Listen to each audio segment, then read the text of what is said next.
It looks like I actually work out. But you do. I do. I turn over a leaf. I'm trying to be like, yeah.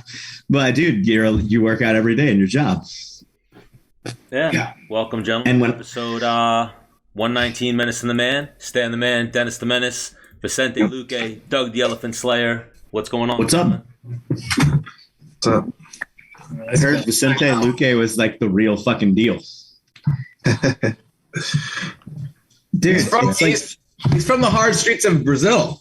Oh, no shit. He's one of those Vale Tudo fucking kids. Yeah. Yeah, I'm from everywhere. Born in Jersey, raised in Brazil. Dennis always puts me in a room full of dudes with cauliflower ear, and then he expects me to like shut the fuck up. I love it. So real quick, let me do a little intro. So Doug Luque is a 170-pound assassin. His fight name is actually the Silent Assassin. He doesn't really speak that much, and he just really speaks with his words and just fucks people up. Vicente, what's your ranking now? Like 3? I think I'm number 4 right now. Number 4, yeah. With a solid win over, you just beat up Michael Chiesa. Yeah. Nice. So, and then Luque, Doug Kiesewetter, or how do you pronounce your last name? It's Kiesewetter, but it's Jewish camouflage, you know. We just call him Doug the Elephant Killer. He's a Special Operations Force. Yeah, I'm a Green Beret, but also I own a fitness company that basically allows me to vacation permanently. Don't ask my friends what I do. They're always like, oh, he's doing Doug stuff.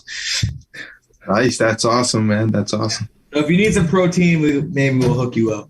Out of curiosity, if you fight at 170, what do you walk around at? Usually I'll train at 195. And right now I'm like 203, 204. But just because I'm eating everything that I couldn't eat during training camp. So you're back in Brazil, right? Yeah, I'm back in Brazil already, yeah. So after your fight, you always go back to Brazil, right? Always. And nowadays, like most of my training camp is happening here in Brazil. Maybe my last 6 fights has been like that. And I'm always back and forth between Sanford MMA and Cerrado MMA. But my training camp, I've been doing it here lately, yeah. So is there something in Brazil that, like, as soon as you're done fighting, you're like, I'm going to get this that you wouldn't get in the United States? Man, Brazilian food is a little bit different. So that I really like Brazilian food. I'll have like rice, beans, farofa. I don't know if you know what that is. It's like a powder made of yuca. Okay. It's like really Brazilian. And then like steak, but Brazilian style steak with onions. A lot of salt. Yeah, it sounds pretty healthy though overall. Yeah. Sounds delicious. Yeah, it is. Yeah, it's pretty good. So how do you come up? Like, did you come up in Brazil?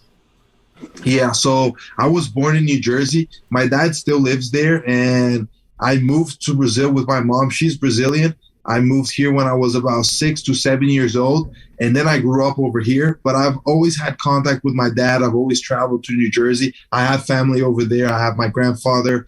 I have uncles and cousins in New Jersey. So I've always been back and forth between Brazil and the U.S., but mainly, I grew up here in Brazil. And here's where I started fighting MMA professionally. And then my whole career before the UFC was all in Brazil. All my fights were over here. How many, like when did you start fighting? I started fighting professionally at 17. You started training at 15. I started training Muay Thai at 16. I started Jiu-Jitsu, and then I got right into MMA at 17. But my first kind of like connection with martial arts was through my mom. She's a black belt in karate. Oh, right. You said that. Yeah, when I was 3 to 4 years old, I was already getting into the mat and training a little bit of karate. So, Luque, your last fight, right, against I keep drawing a blank. Michael Chiesa. Michael Chiesa. He's a homie. I like him. I love him. Listen, you've been on the show more than him. but he's been on the show. I was like, man, they're both tough. We didn't know who to pick. We didn't know who to pick. No, but we say here, we kind of like broke it down. We're like, Chiesa usually beats people like, with some striking and like some grappling. And I was like, but Luque's got better striking and better jiu-jitsu. Like, how does Chiesa win? Unless like he takes you into like deep water and gets you really tired. Where I'm like, Luque's got a good gas tank too. Or catches you with something stupid like a Darce in a scramble, like you wound up pulling out on him. Well, it was so funny because Luque, I missed the fight. I had my kids, right? And then Stan sent me the clip of Michael taking your back, and like he's got a really good rear naked choke in general, right? He gets a lot of finishes with those. So like, boom, you're floating with him, and then like I texted Stan, I'm like, okay, you done? All right, let me show you how to really do jiu-jitsu, and that's you hitting him with the Darce. Yeah, man, it was a crazy transition, and the thing is, I knew he was a great grappler, and I'm more of a striker. But because of that, I mostly grappled this training camp. So I grappled every single day, even on striking day. At the end, I would grapple, like 15 minutes just to get used to it. Just in my mind, I knew that at some point in the fight we were going to grapple. So I needed to get used to that. Yeah. And I grappled so much that at the end of the day, that's how I won. I was able to invert the position, get into a good spot, and then get my Darce in. So it was, it paid off. All that grappling really paid off in the training camp. So I actually wanted to like, hey, like I'm proud of you. You said, hey, Kamaru, listen, we're buddies, but I'm ready for the strap. Because you're not a big talker. We spoke about this, right? We said, look, you should have like some cool sunglasses or something like that. You're like, it's not really my style.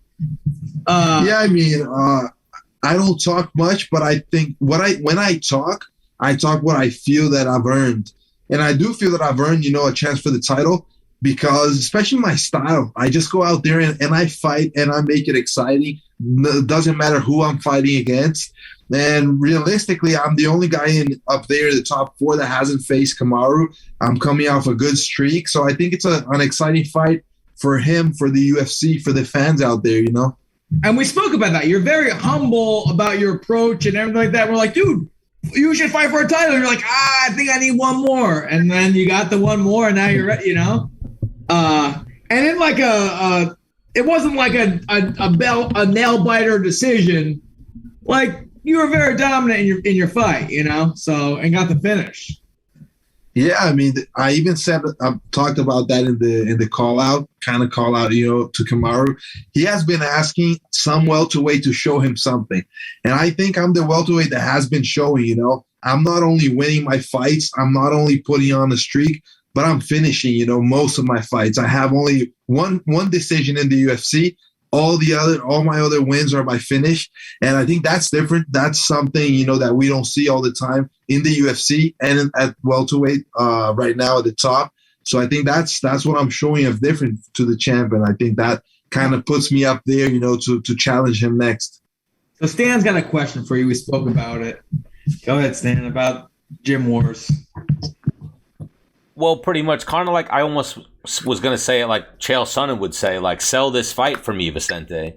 Like, did you have moments like Gilbert where you've gotten the better of Kamaru in the gym? Like, obviously we're not going to get the details and that, much of the story, but I'll sell it the best way I can do.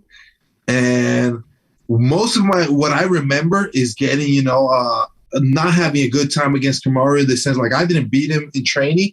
I was mostly beat in training, but I think that that's part of it. I was growing up. I was, growing in the sport, trying to become a better fighter. And he had exactly, let's say, my weakest point was wrestling.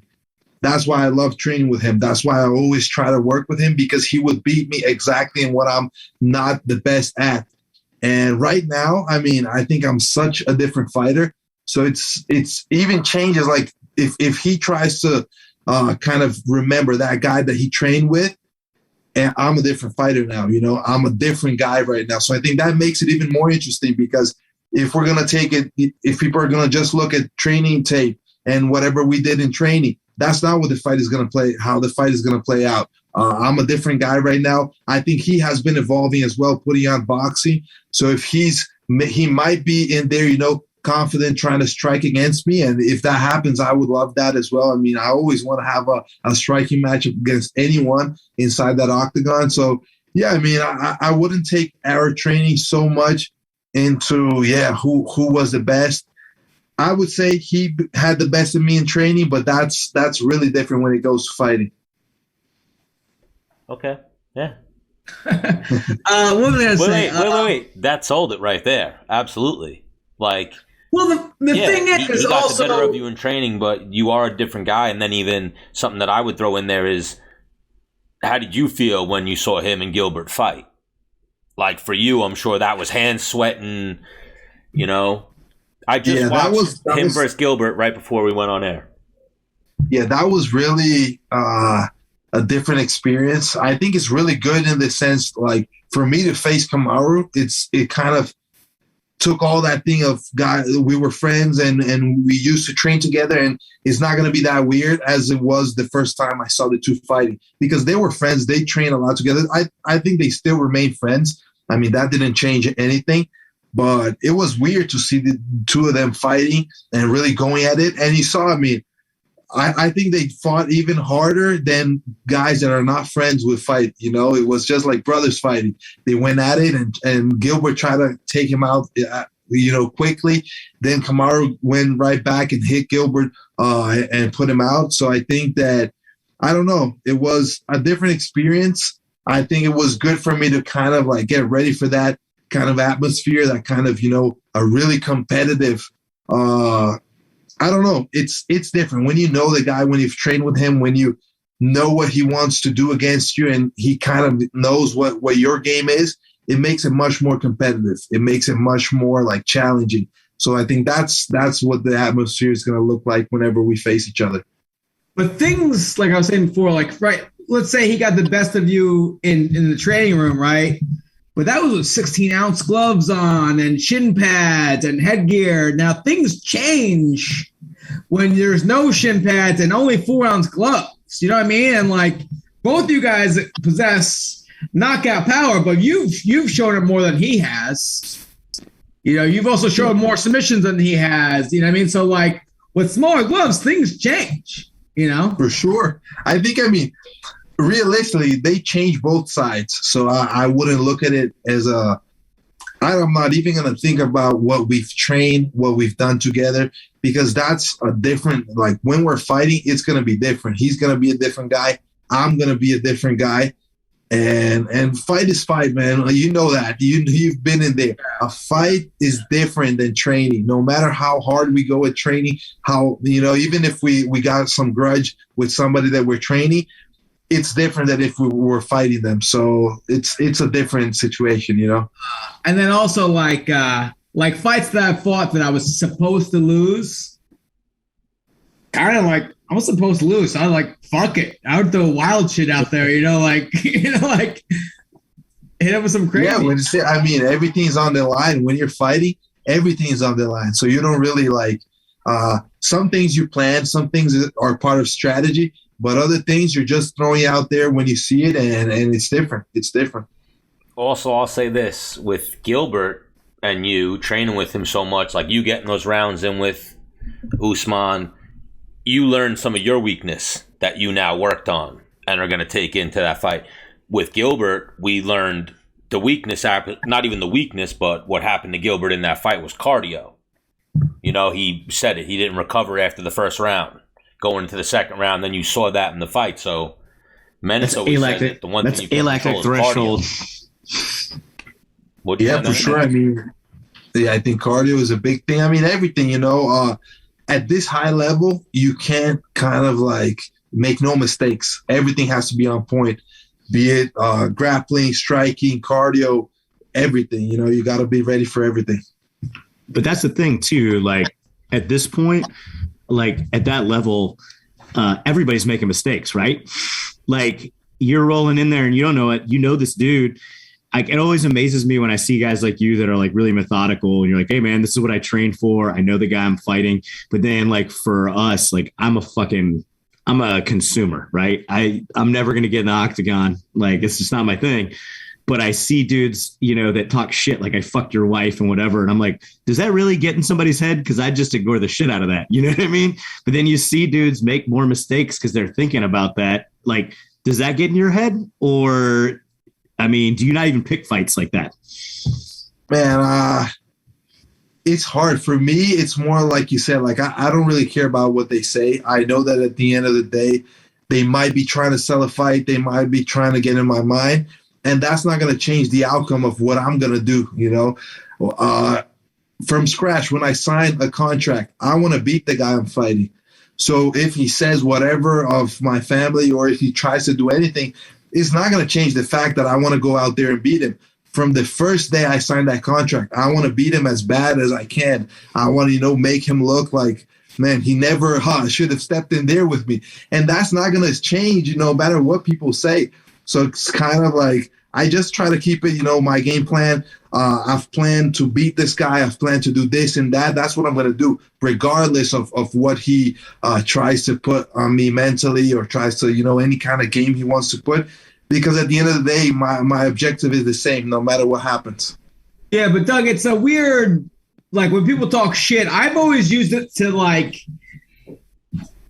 not like affect me like emotionally. At first I'm like, you motherfucker, you know? And then it's kind of like, it's just like when you're tired and like, one more sprint, like fuck this guy. Like, I'm gonna fuck this guy up, you know? But like Vicente said, you go in still like even keeled, you know, and you've seen guys, we've all seen guys kind of fight emotionally and they like, your gas tank gets hit so fucking hard. You know, you see it way more at a amateur level, you know. And then in terms of like we were talking about before, it's like at this level, it's not. Yes, there's a game plan. Everyone has a game plan, but it's kind of like who makes the first mistake, you know. And then they just start like, stacking, you know. Yeah, they just start stacking at that point, I guess. I mean. What I'm taking from this is that everyone here is willing to take a $10 million fight with a YouTube celebrity. Yeah. Oh, yeah, we talked about that last time with Vicente. Oh, did you? Yeah, we're just waiting for that. He's waiting for the phone call. For sure. I mean, I don't think Vicente talks enough shit. Right, it's a big fight. We can do it. But, Vicente, we're going to switch gears a little bit.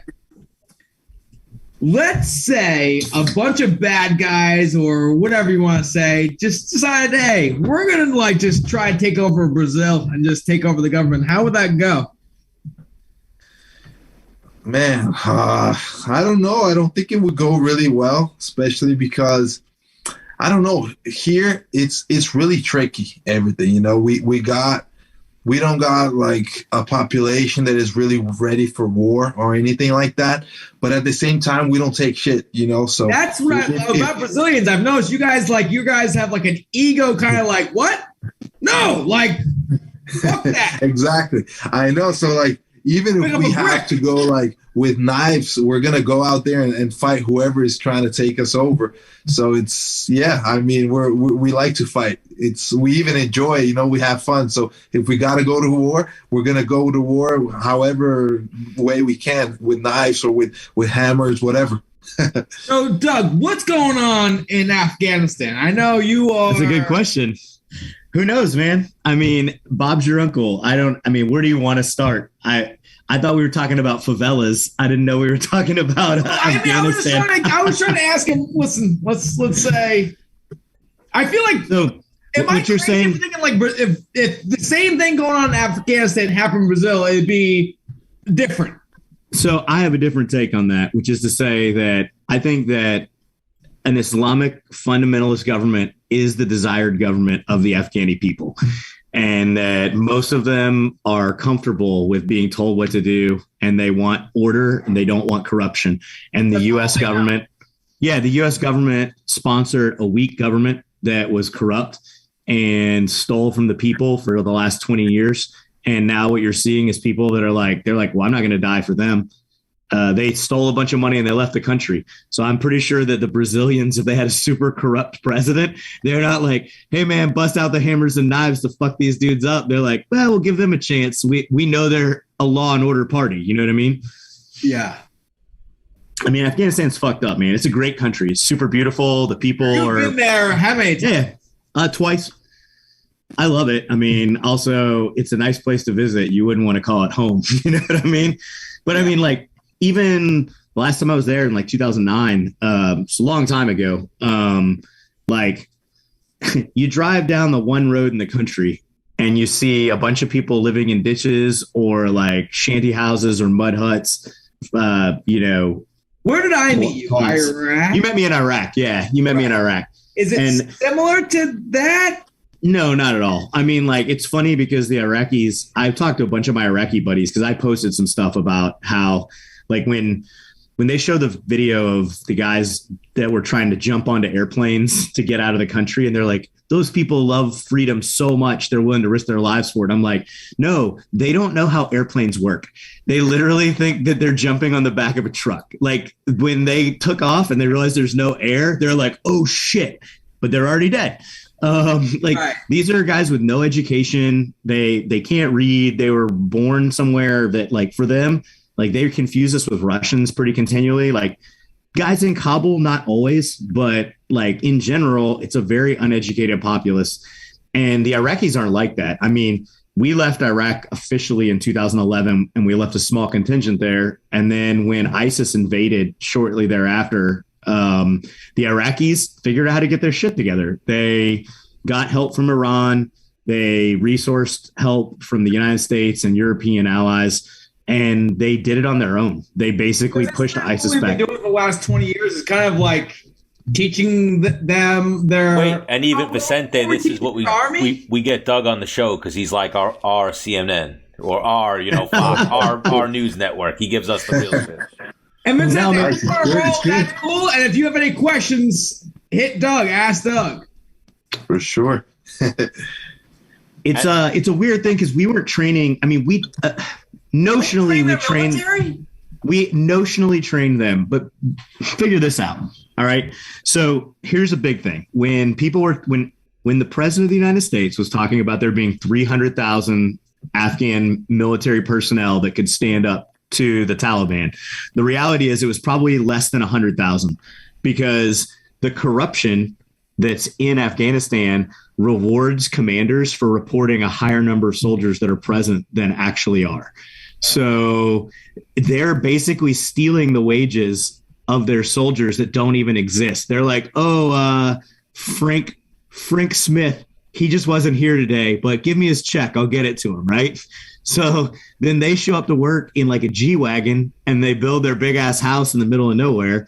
And their soldiers see that. And then when that dude doesn't show up for the first gunfight in like 15 years, they're like, oh, fuck, we're going home too. So like these dudes. Oh, this makes so much. Yeah. The way they laid down makes so much sense. I mean, I get that. Yeah, but it's also funny because they thought they could run other places. And you look like we had Afghani Air Force planes flying to Uzbekistan. We had helicopters flying to Uzbekistan, convoys trying to go to Tajikistan and Uzbekistan. And both, they were basically like treated. They were like, oh no, you guys are going to go right back and meet the Taliban. You know, like we don't want you here either, because they're like, well, fuck, anywhere but here is the right answer. And like, I don't blame them. If there's any, it's very weird because I think there's a lot of brave dudes that fought against the Taliban, but I don't think they fought for like an idea of a unified Afghanistan. They fought for themselves. And a lot of the people that we allied ourselves with were very questionable in their ethics. So like, when you look at the Taliban coming back and like the prisons getting cleared up, the dudes that are getting out of prison, you want to talk about people that have a grudge. Like, yeah, man, that dude pulled all my fingernails and toenails out. He knocked all my teeth out. He like threatened to go and rape my sister or whatever else. Like, I'm going to find that dude and I'm going to make him pay and his whole family.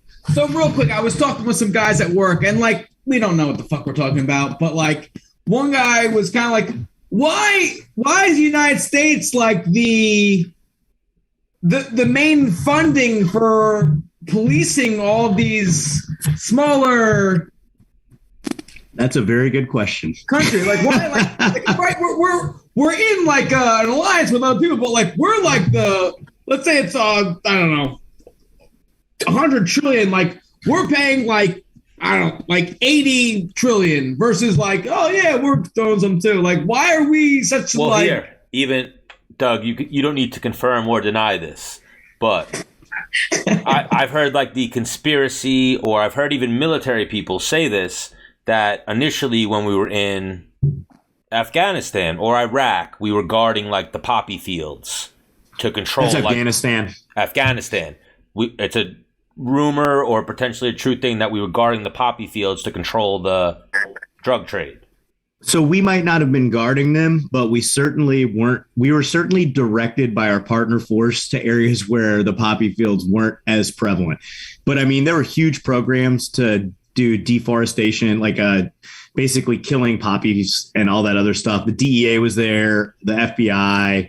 I mean, there's lots of partner organizations that were trying to destroy the drug trade. To be perfectly honest, I think that's one of the biggest disservices we did to ourselves is we literally went after their number one cash crop. And the only way to make money for people that wanted to stay was to get on the government tit and figure out how to take, bribes and steal money to support their families because they couldn't raise poppies anymore. So that is a real thing, yeah. It's a blanket statement. About is why do we go over there? And I said to him, maybe the poppy fields. I know obviously oil. It's worth noting that the president of Afghanistan, Hamid Karzai, the one that we put in place, was very closely related to a variety of well-known drug and gun traffickers from the South. So it's not like he had the cleanest fucking hands. You know what I mean? And also, what's the batteries we use? Like the very good batteries, Stan? The very good batteries. Lithium. Yeah, I heard there's big lithium mines there too in Afghanistan. There's a ton of resources in Afghanistan. I don't know. I think that America is weird because we're not imperialists, but we act like imperialists. So we go and we invade these places and we say we're going to bring them democracy.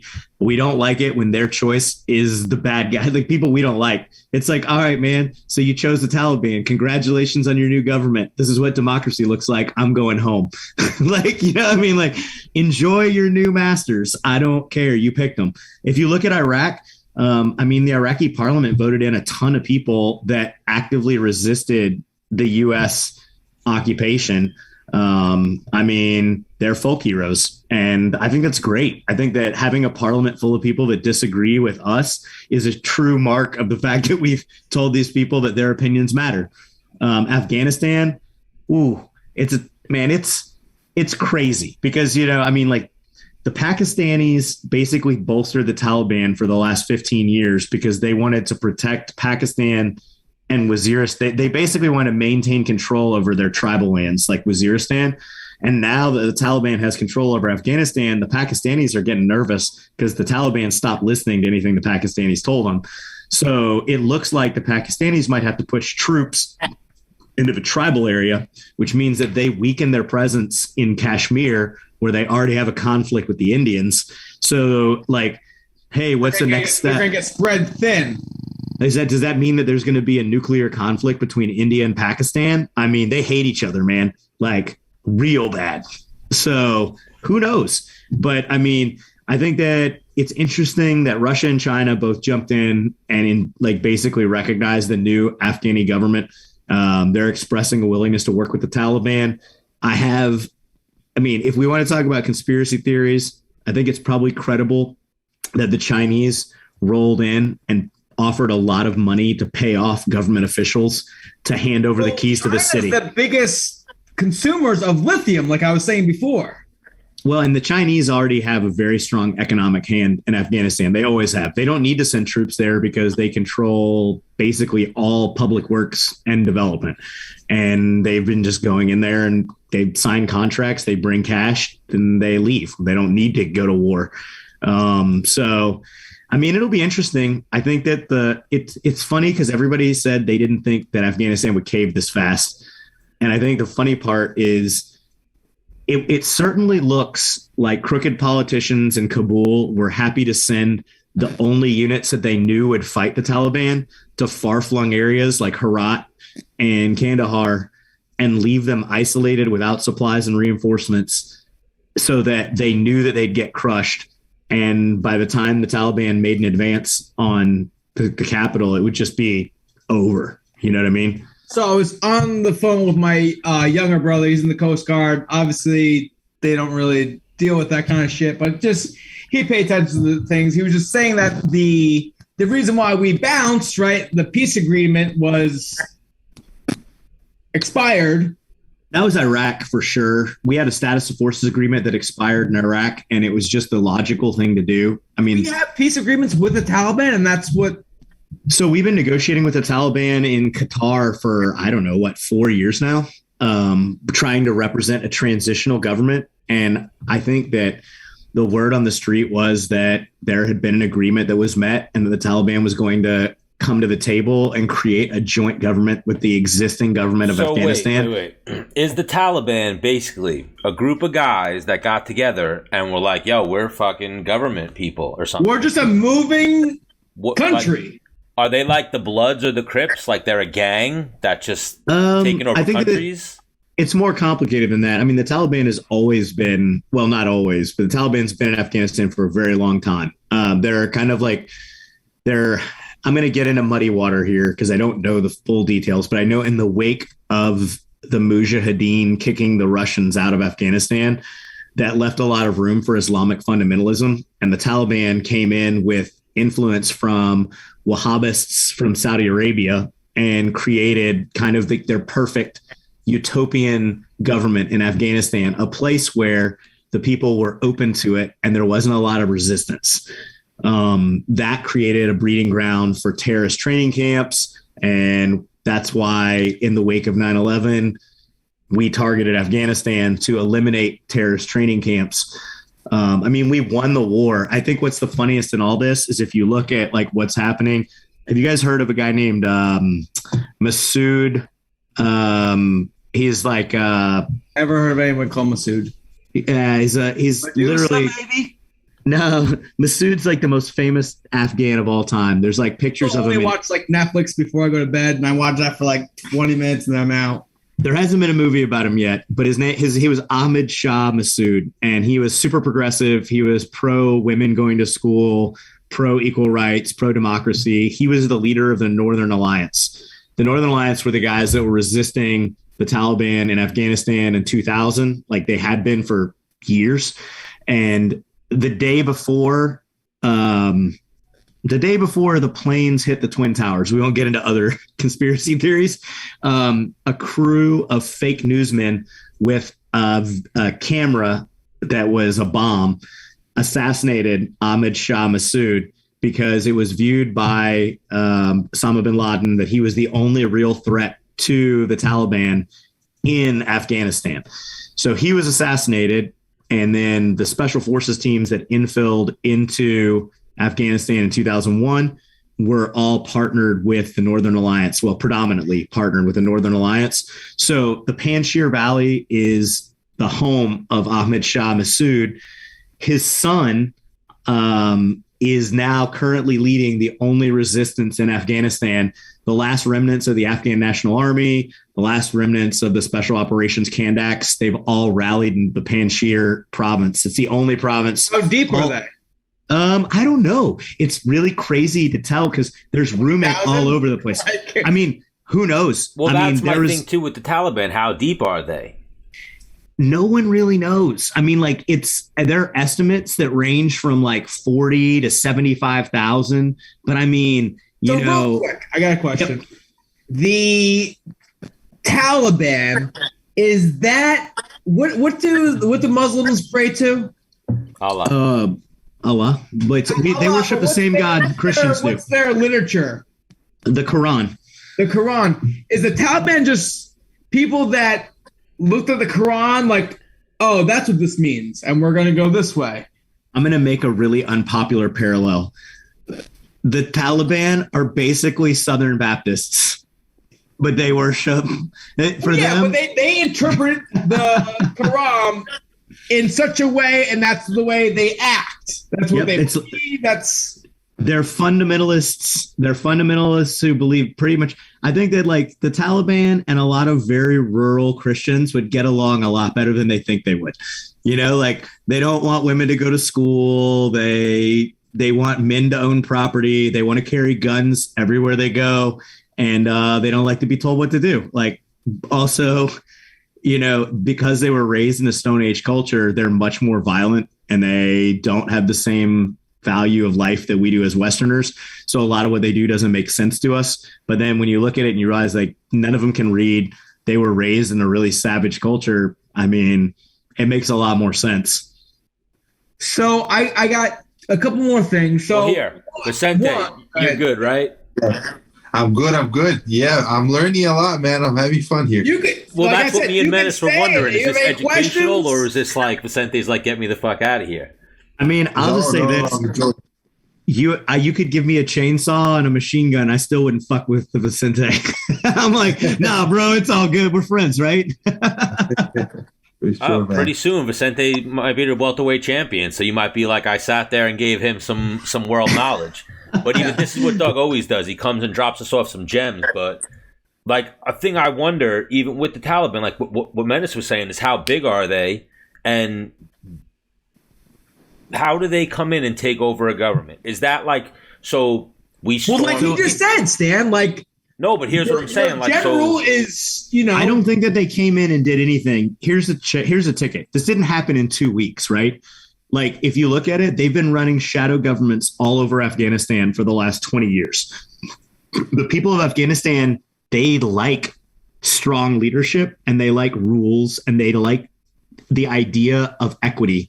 So the idea that like the thing that sucks about a central government in Afghanistan is that the central government doesn't represent all the clans and people equally. So like for them, the central government is living in opulence. They're rich. They don't care about the people in the far-flung areas of the country. Most of the country doesn't even know they fucking exist, but the Taliban is there.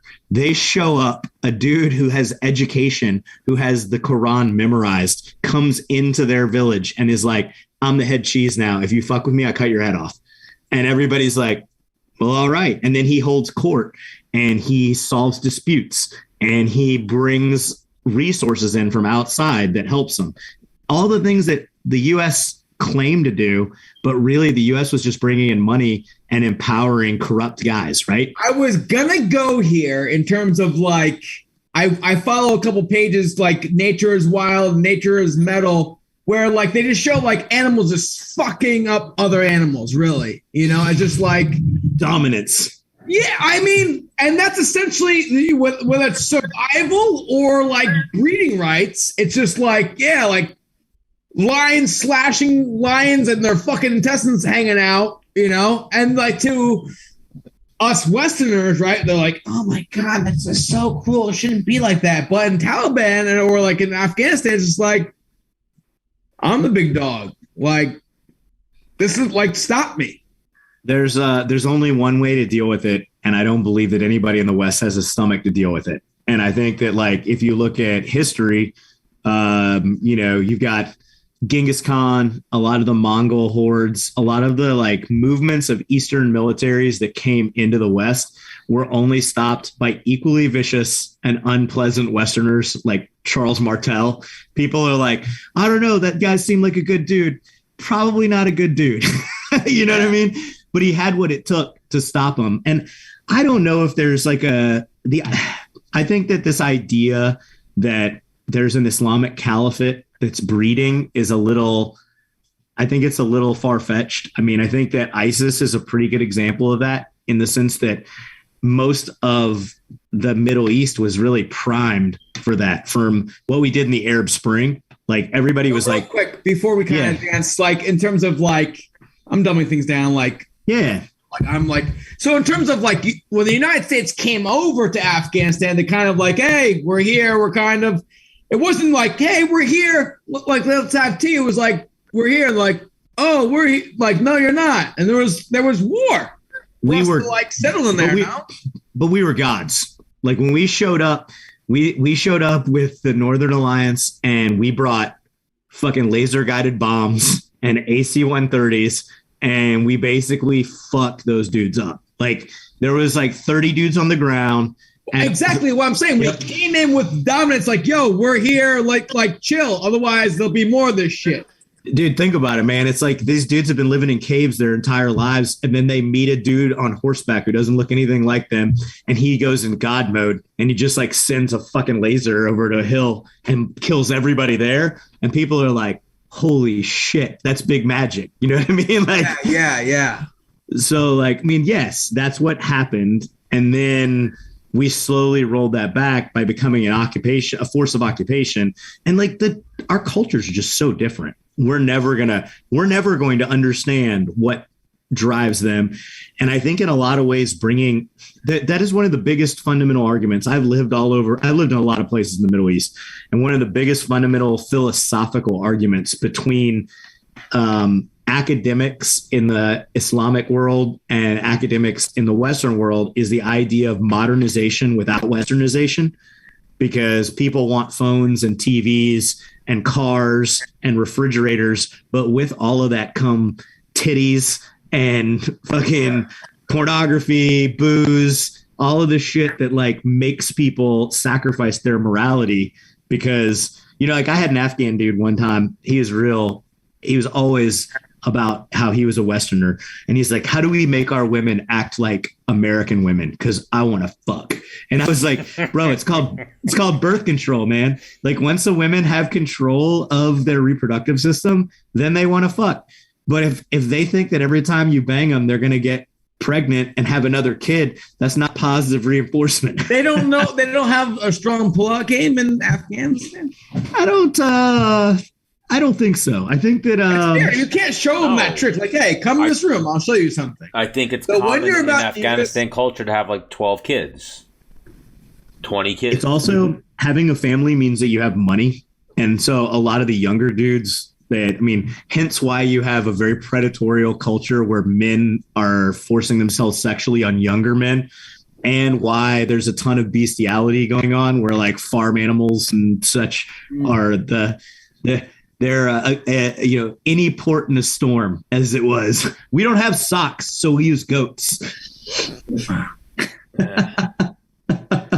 Well, I love the way everybody goes, Dennis, the way like, so Joe Biden was on TV and he was like, nah, they got troops and they're going to hold strong. They're not going to get taken down. I also was told he was like legit reading. Like you could see his eyes. But it's almost like by the time it wasn't his own thoughts. By the time he got done with that interview or press briefing, the government fell to the Taliban. So it's weird, man.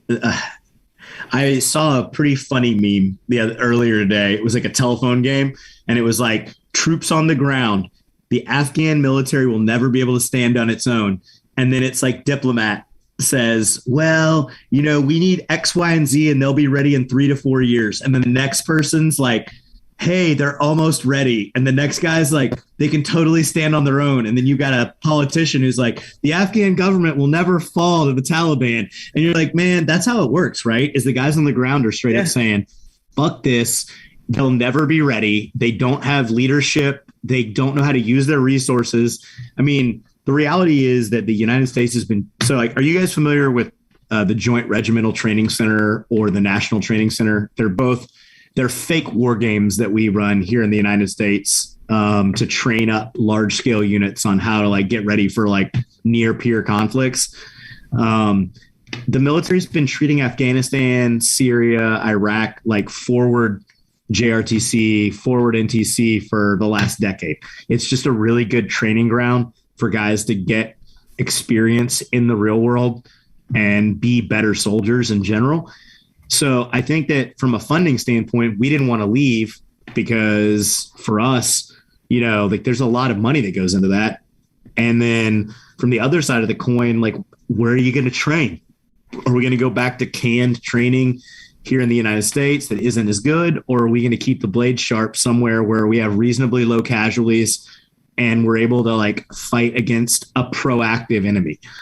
When you say it like that, it has a bitter taste. But the reality is, like it. I'm also like real quick. When I was training for fighting, like there were guys that were really, really, really good training partners, and I liked training with them, and they were like good for me.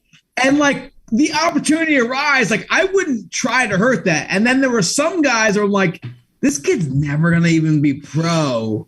Let me try to finish him today. yeah. Like he's replaceable. Oh, I am so glad. I'm so glad that I never trained at a professional level fighting. Vincente, is that crazy or no? Menace. That was me. Man, I don't know. I'm a nice guy. Was that I'm a crazy? nice guy. So no, towards the end of my career, because like when you start training to finish people, like dude, at King's MMA, that's what they do. All their sparring sessions, like you could be like his best training partner, and fucking Fabricio is trying to fucking flying knee you. yeah, I mean, I don't know. It's real. If we have knee guards, I'll throw flying knees, no problem. Yeah, and but if something happens, for the physical KO of his training partner. Man, I don't know. I don't know if I do it. I don't know if I do it. There are gyms that do that. Well, Vicente, Vicente, when you and Gilbert were sparring, were you guys trying to knock each other out? Not intentionally. If it happens, it happens. But did I say Gilbert or Kamaru? I said Kamaru, right? No, you said Gilbert. You said Gilbert. I'm sorry. I meant to say Kamaru. My brain started rattling it back. I was talking about Kamaru. Were you and Kamaru trying to knock each other out? No, we went hard today, but I think me and Gilbert, we go harder. I mean, me and Gilbert, we like to train, man. We have fun, and I don't know. Sometimes he tries to knock me out. I try to knock him out, but it's very heavy hands. Yeah, I mean, it's like even if he doesn't want to knock you out, he might knock you out by accident. Yes. And also, like I was gonna say, how do you guys were at two different weight classes for a long time? Yeah. He used to be a 155er. Yeah, so it's like, time. Well, we'll never fight, so fuck it. Knock him out. Yeah. But how do you avoid training injuries? Like for me, the biggest reason I didn't want to fight, like a lot of dudes, like Dennis met a couple of my buddies that love to roll and fight, right? And for me, I see so many training injuries in guys that are training for, combative stuff like jiu-jitsu, et cetera. For me, I'm like, man, my job is more important than getting fucked up. But your job is to get fucked up. So, like, how do you avoid getting fucked up when you're training for a fight that pays? Right. There's two things, Vincent, there, right? Just the proper, stretching and shit like that. And, that's the gayest answer you've ever given. Not drinking and shit like that. And then also, just your knowledge, knowing the positions and, and also, super weird. Doug, let's say I'm going against you and you're going really, really hard. And you can I'm not going that hard, but you're let me you might get yourself hurt because you want to be that fucking douche. All right, let's go there then. How do you avoid an ankle lock? you got the physical therapy and every kind of prevention you can do. But what I do in training, I'm never training. I don't know, if it warrant for real. I'm always in there for real. And I know that if I'm training with whoever, even the guys that I know that are not going to hurt me, I'm always ready for them to put some kind of crazy position and do some kind of, nasty thing that is going to hurt me. So I'm always aware of my body and making sure that I'm in good. Vincent, when you say pride, let's say someone gets me some kind of weird ankle lock. All right, I'll just tap real quick. If it's really fight night, I know in my head, listen, I'm going to fight that one out, but we'll go another round. If you get me I don't like ankle locks. My ankles. Does anybody like ankle locks? I kick a lot.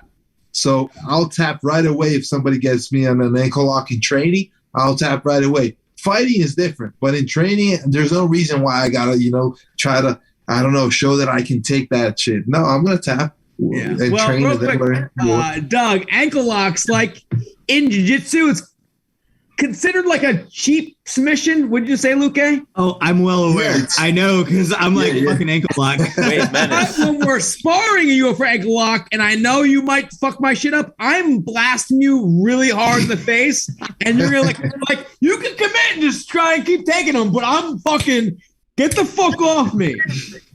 Oh, I thought you were going to talk about Loro, Menace. How Loro, once you start, back in the day when you start going with Marcos Galval and giving him a little bit of trouble, he goes, all right, we're going to the favelas, and he starts going for leg locks. Yeah, but he would like go with it before he even like, Yeah, like, dude, he would lock it in. Like, he would leg lock you and then go up before he even did it. Be like, I almost broke your shit. I let you go. Yeah. All right, we switched lanes real quick. I love switching lanes. Doug for president. What does the United States? Oh, Jesus Christ. Nobody with a brain wants to be president. Look at how bad you get beat up by everybody. You know what I mean? So real quick, we've spent trillions of dollars, right, for over the last 20 years protecting, right, Afghanistan. You don't want to hear my opinion. I grew up. Hang on. Yeah, We probably have the same opinion because I'm a little cold-blooded and my like my we're dad. not paying our military to be over there. Nope. And if all of them died, I think don't about think I 90% of them. I think about 90% of the money that we spend that is taxpayer dollars is misappropriated and is grossly misspent in a way that doesn't benefit the taxpayers of America. And I think that if we were being perfectly honest, we would be cutting a shit ton of spending and redirecting it back where it matters into infrastructure and jobs. And I mean, that's not even me being technology and it's not even in me being as adamant as I want to be. I mean, if we talk about Jesus Christ, we could go down a crazy road, but like president after president has cut deals with other countries to cut away manufacturing to protect other manufacturing. The U.S. auto industry exists because we offshored textiles and other manufacturing to China in an agreement so that we wouldn't get into a tariff war, right? So like we can't do certain things here in the United States anymore that we used to be really good at. And we don't have anybody to do it. And we don't have the equipment to do it. And I sit here and think about the trillions of dollars we spent on fruitless wars. And I realize that it's kind of like the war on drugs, where we're spending hundreds of billions of dollars to criminalize an activity that should just be regulated and taxed. And it's like, hey, man, let people do what they want to do.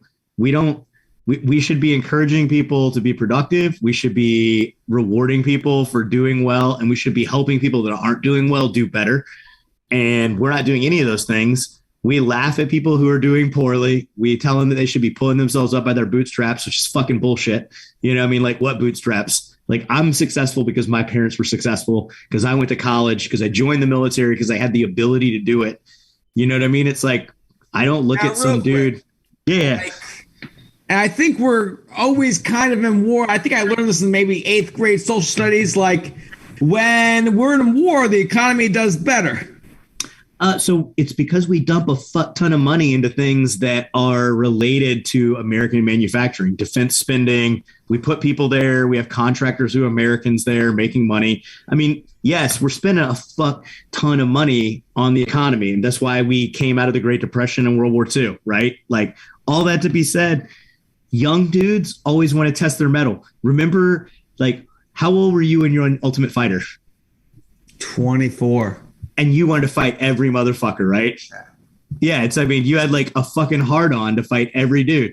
And you're what, 34 now? 10 years later, you're a little more metered in who you want to fuck up, right? I'm meaner?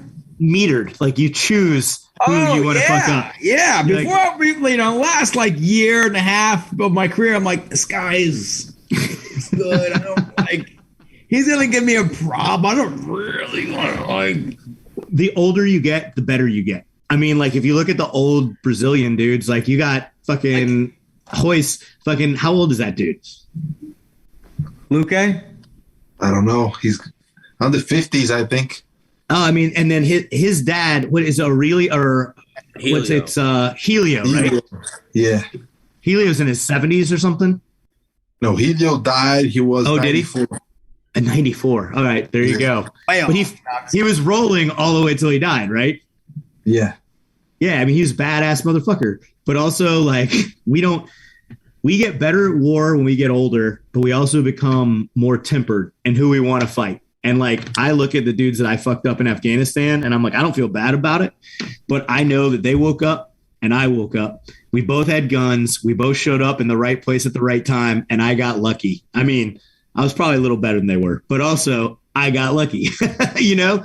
And I don't see the point in spending trillions of dollars so that some redneck fuck from West Texas like me can show up and live out his childhood fantasies. Which there's a lot of people that are like, what they do over there? Like, send me over there right now. I want, like, I need a reason. Bro, well, here's the thing even with this. So the Taliban has taken over Afghanistan. There's probably a lot of military people that are like, wait, I thought we already fucked these guys up. And they probably feel some type of way about that. So dude, they put out a post like about like dude, Tim's post was fucking solid as fuck because he was straight up like, hey man, I'll get the boys together, but you got to come with us, talking to the politicians. And I was like, yes, he's like, I'll put together a helicopter. Yep, we'll go fuck these dudes up, but you're coming with us. Tim Kennedy's post. Yes. Well, no, then he had another post today like about like a suicide hotline for military, you know, and this, right, with all the media and stuff like that, I'm sure, and us pulling out, like, a lot of vets are probably like, dude, I lost brothers over there, and we're just going to let it go like that? Like, that's what I was saying. There's probably people that are like, no. Go back and finish what we were doing. Take it super seriously, man. But the reality is you can't kill your way to victory, right? This is Vietnam. If you look at Vietnam, we fucking stack bodies. And we didn't win because the enemy is dedicated to a cause. We don't have a cause. We can't even state a clear end state in Afghanistan. What do we want? A democracy? We want girls in school. We want them to be able to vote for their future. Well, they did vote for their future, man. They got the fucking Taliban. So let them fucking have it. And there's, you know, like I used to think John Kerry was a fucking raging pussy. I mean, to be fair, I still kind of think he's a pussy. I still think he's a pussy. Yeah, how many pussies did he do?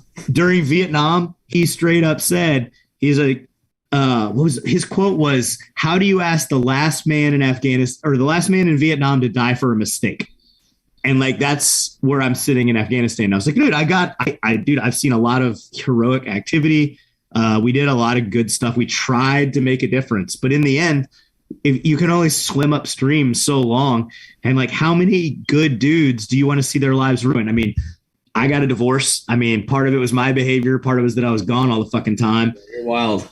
I got my shit together, man. Like, I mean, like I love my kids. I still fucking love my ex-wife. I like try to be a good co-parent, you know, like, but I watch other dudes, their fucking lives get flushed down the toilet because all they want to do is go back there and fight. And like, I get it. I want to go back too. Is there a big check going back there and fight too? Is there a big what? Check. No, not really. Guys just want to go. I know when you're overseas, right? All the money you make is not taxed. So correct? If you make a bonus while you're deployed, then that's tax-free too. But the bonuses, if you really break them up over the length of time that you're committing, they're not that much. No, I mean, it's enough to buy a Ford Raptor when you get home that you're never going to drive because you're going to be gone all the time. Well, it's a lump sum. Yep. Yeah, so. Guys, go for it. You know what I mean? Even one thing I was joking with Menace. I was they're young. I don't know what Doug right? did. Maybe Doug trained the Taliban, like the head of the Taliban is going to be on TV, like this is the new Taliban leader, Doug. He trained us. To be fair, we joke in Special Forces all the time because we train guys in countries all over the world, and the joke is you don't train them so good that you can't kill them later because the tides change, man. Sometimes a guy's your friend one day and he's the bad guy the next. Well, so that's what Bin Laden was, right? In some ways, I mean, Bin Laden was part of the Mujahideen movement. He was sponsoring that when they were fighting the Russians. But I mean, I think that we're living in a weird, this is the greatest peace we've ever had. I know we've had a war for 20 years, but it's been a low intensity conflict. We've only lost like 4,000 guys. Wait, in the last 20 years. Even Saddam, didn't we train or weren't we involved with Saddam too? It depends on who you ask. I'm pretty sure that the CIA gave him a nod to invade Kuwait, but that's a different story for a different time. I think that we definitely provided aid to the Iraqis during the Iraq-Iran war because we wanted to see both of those countries beating the shit out of each other because we didn't want either of them to gain too much fucking power in the region. Realistically, we're some dirty motherfuckers, United States. We usually have our hands in everything. We're gangsters that claim to be like superheroes, right? Am I wrong? It's funny to me when people say that we need to be in the Middle East to destabilize Iran because Iran getting too much power is bad for us. And they say, well, Iran shouldn't be involved in their neighbor's business. And I'm like, well, what about the Marshall Plan? What do we do in Central and South America for fucking, 70 years? The United States was involved in all of the like changes of power in Central and South America. And like, we had no business being there. Imagine how strong we'd be. I mean, whatever. If we're strong, but how powerful we'd be if we never did all this bullshit and never went into all these countries. So the counterpoint to that is the reason that we're as wealthy as we are is because we've gone into all these countries and fucked with them. You know what I mean? Just kind of manipulated it to our favor.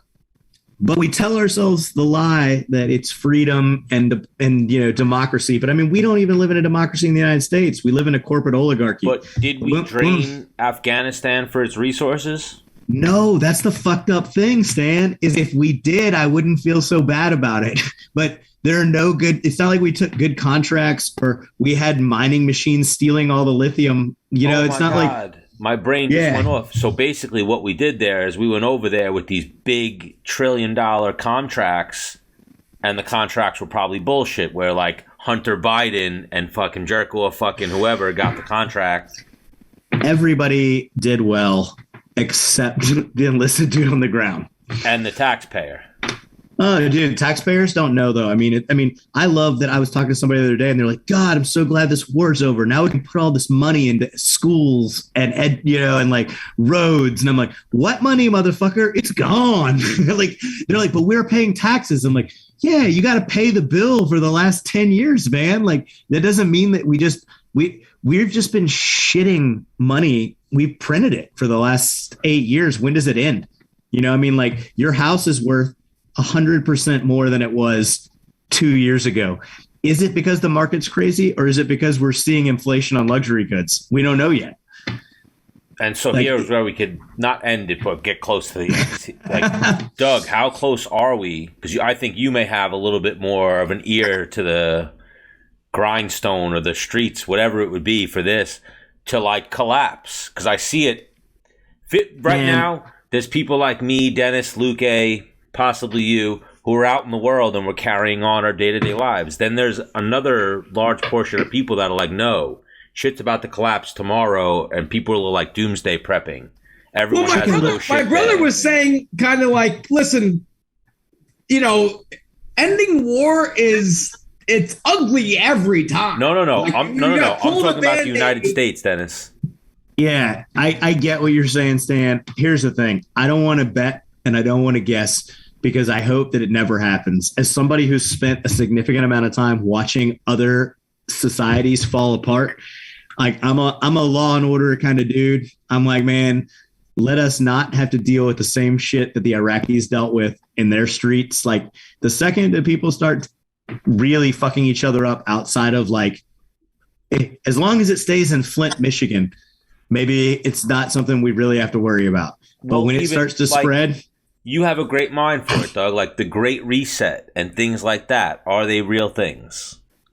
I mean, it's a good question. I don't know. I mean, we'll say this. I don't know how much being prepared is going to help anybody when that time comes because it's going to be so fucking universal. Like everybody's going to get fucking owned.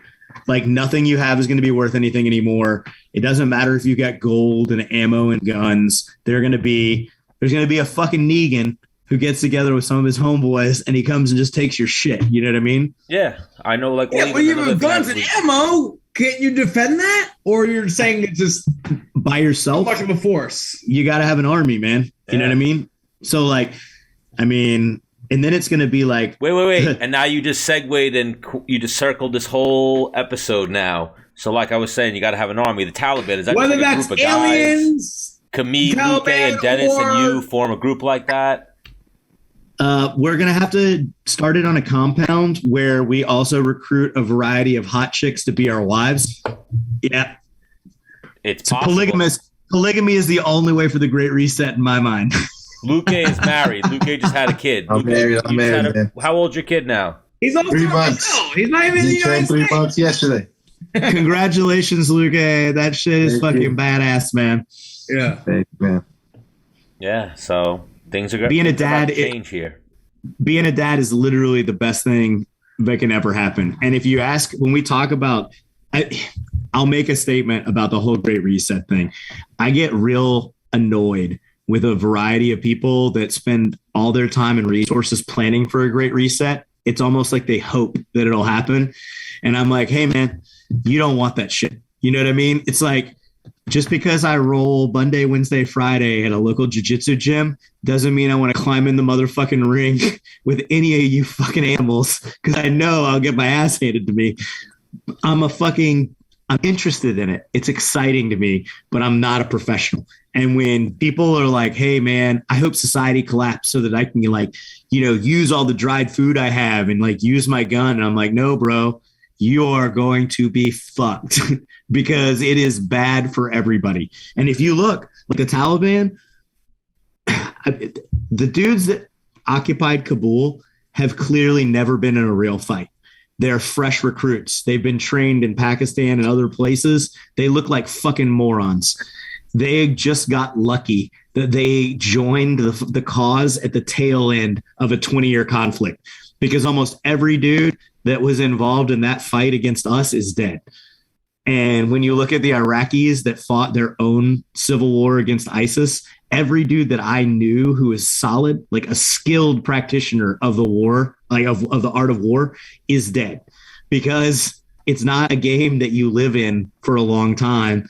And if you do it every day and you are literally moving from place to place to avoid dying, you can only do that for so long. I mean, Osama bin Laden.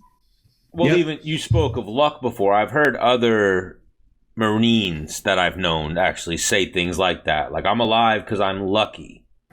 But how long can you be lucky? People, I'm lucky to be here. Right. How long? What? The snake eyes you win or snake eyes you lose in crabs? I think you lose with snake eyes, right? 7 or 11 is what you're looking for. It's a matter of time before you roll snake eyes, right? When you're gambling. Look at gambling. Look at Conor McGregor. Oof. I mean, whatever, man. If my calves were that small, they'd probably break when I stepped in the ring too. I hope he listens to this and he flies his fucking Irish ass out here. He's got time on his hands. He might. So, yeah, we'll end it on this one. I know you're a big fight fan, Doug. Vicente, it's probably your next opponent. Kamaru Usman, Colby Covington's going to happen. November will be here before you know it, but I figure that's the best thing we could talk about with Luque to end it. Obviously, you're going to go Kamaru in that one, Vicente? I got to go Kamaru, and not only because I trained with him, and, I definitely think he is at this moment the best welterweight out there. But also, I've seen a lot of improvement, since he started working on his boxing. He showed it against Gilbert. He showed it against Masvidal. So, yeah, I think that if the fight goes like the first one did, where it was mostly a boxing match, I think Kamaru has the advantage. So I'm going to go with him for the win. I agree with everything you just said. I can't wait to see you put a belt on, motherfucker. For sure, man. I can't wait for it either. Well, you have to treat me to churrascaria whenever you get that shit done. We'll fucking eat some salted steak and the polenta shit. Okay, it's the farofa. It's good. Farofa. Oh, we'll leave it at that. You guys, when we get off here, share this episode so Menace and the Man can blow up, and then we'll make it happen where we get Vicente down to Texas. You're in Texas right now, Doug? No, I'm in Carolina. North Carolina, yeah, North Carolina. Ooh, so you're I'll not that go to far. Texas. So, Vicente, when you come back to the States, we'll get Menace down here to North Carolina, and we'll go shoot some shit, do a live episode or something like that. I'm down. Do it. And you see Vicente, we'll get some knowledge from Doug because he's got some world experiences that will blow our fucking mind. You just got to promise not to fucking beat me up. No, man, I'm the chillest guy around. Everybody knows, guys that train with me, they know I'm quiet, man. I'm not trying to beat anybody up ever. Yeah, they're threatening his kids and his family, pretty much. Oh, and Vicente, how great is it that I always say Gilbert is the nicest motherfucker. That Gilbert and Wonderboy, the other nicest motherfucker, they met each other. And it's like, nah, I don't like this guy. Something about this guy. It's just not feeling it. Yeah, man. I mean, it was crazy. And I think the thing is, when after Wonderboy beat me, that was like really bad for Gilbert. Gilbert Hated said that. it was the worst day of his life. Exactly. So, after that, I think he never liked Wonderboy ever again. So now, damn, bro, that's a good friend. You guys got to keep that going, and now you get that payback with Kamaru. For sure. That's Let's do Menace's it. boy. That's Menace's boy. Vicente's my guy. Look at Dennis's face get all like, what?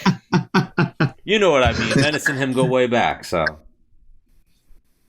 But we'll wrap this one up. I appreciate you, Vicente, for working with us. Menace was out there bike riding. He's trying to make a comeback in some grappling, so he's working out 2-3 times a day. Or bare knuckle fights, who knows? Dennis, you gonna fight again?